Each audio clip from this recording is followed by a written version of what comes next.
In today's video, we are going to be discussing the first phylum of animal kingdom, that is phylum Porifera.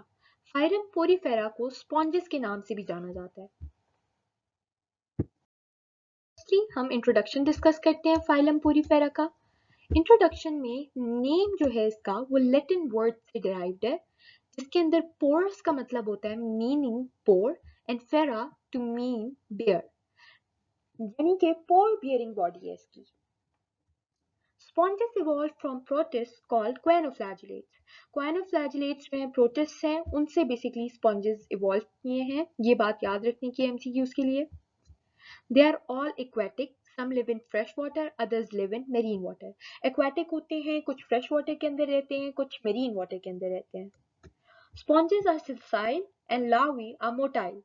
Sponges होते हैं वो adult जो हैं basically वो ससाइल हैं, वो मूव नहीं कर सकते, वो रॉक्स के साथ अटैच होते हैं या बॉटम ऑफ द सी पे अटैच होते हैं.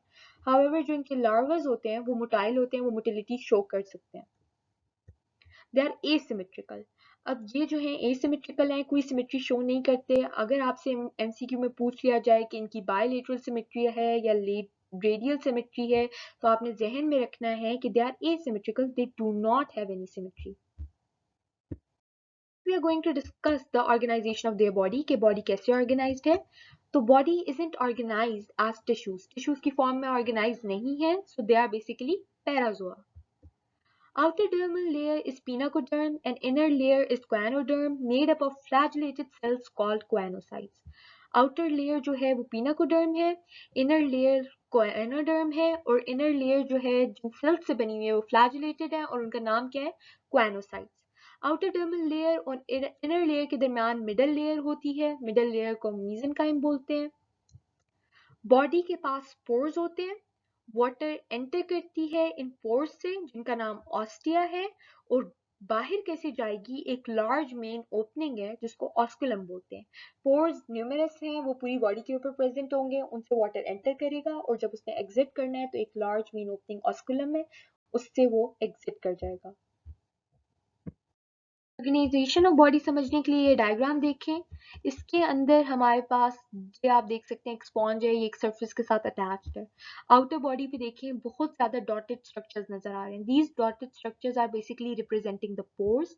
पोर्स से एरोज इनवर्ड शो किए हुए हैं कि बॉडी के अंदर कुछ जा रहा है. बॉडी के अंदर क्या जा रहा है? वाटर जा रहा है with particles. Then there is an opening on the superior surface, इसको हम बोल रहे हैं ऑस्कुलम. वाटर जो अंदर जा रहा है न्यूमरस ऑस्टिया से, that will exit through a single opening, that is osculum. अगर इसी का इनर स्ट्रक्चर देखें, इनर लेयर को देखें, तो इनर लेयर में ये क्वानोसाइट्स दिखाए हुए हैं जो क्वानोडर्म में प्रेजेंट होंगे. यहाँ पे भी पोर्स हैं, ये पोर्स क्वानोसाइट्स के दरमियान प्रेजेंट है. क्या क्या अंदर जाएगा? Organic material, phytoplankton and detritus जाएगा. Most sponges cells consume organic matter. ज्यादातर जो sponges के cells हैं वो organic matter को consume करते हैं. अब हम इनकी general characteristics डिस्कस कर लेते हैं. सबसे पहले इनका skeleton है. Skeleton needle shaped structure से बना हुआ है जिनको हम spicules बोलते हैं. वो calcareous भी हो सकता है, siliceous भी हो सकता है. Calcareous का मतलब है कैल्शियम से बना हुआ है, siliceous का मतलब है सिलिकॉन से बना हुआ है. एसेक्सुअल रिप्रोडक्शन टेक प्लेस कर सकती है बडिंग से, गेम्यूल्स की फॉर्मेशन से. सम रिप्रोड्यूस सेक्सुअली, कुछ सेक्सुअली भी रिप्रोड्यूस कर सकते हैं, या तो ये हर्माफ्रोडाइट होंगे वरना इनके अंदर सेपरेट सेक्सेस भी प्रेजेंट होते हैं. Most sponges are hermaphrodite and sexes are separate. Sponges have remarkable ability of regeneration. इनके अंदर रीजनरेशन की बहुत अच्छी एबिलिटी होती है कि sponges can easily regenerate. Sponges की अगर डाइजेशन की बात की जाए तो डाइजेशन जो है कम्प्लीटली इंट्रासेलुलर है and occurs in the food vacuoles के अंदर होगी. There are no special organelles for respiration के लिए कोई स्पेशल ऑर्गेनेलीज अवेलेबल नहीं है. एग्जाम्पल्स में इसकी 4 एग्जाम्पल्स गिवन है. First one is spongilla, then sycon, euplectella and leucosolenia. इसकी इंपॉर्टेंस क्या है हमारे पास? तो इनकी इंपॉर्टेंस ये है कि they are used for washing and bathing. Washing और बाथिंग के लिए यूज हो सकते हैं. Sponges have great capacity to absorb water. They are used in surgical operations. बहुत ज़्यादा इनके पास एबिलिटी होती है वाटर एब्जॉर्ब करने की, क्योंकि इनका एनवायरनमेंट ही एक्वाटिक है। तो इस वजह से इनके अंदर ये एबिलिटी आ गई है कि वाटर की बहुत लार्ज क्वांटिटीज एब्जॉर्ब कर सकते हैं। और सर्जिकल प्रोसीजर में क्यों यूज़ होंगे, जो ब्लड है और फ्लूइड्स वगैरह हैं उनकी एब्जॉर्प्शन के लिए यूज़ हो सकते हैं। They are use for sound absorption in buildings. Buildings के लिए साउंड एब्जॉर्प्शन में भी यूज़ होते हैं।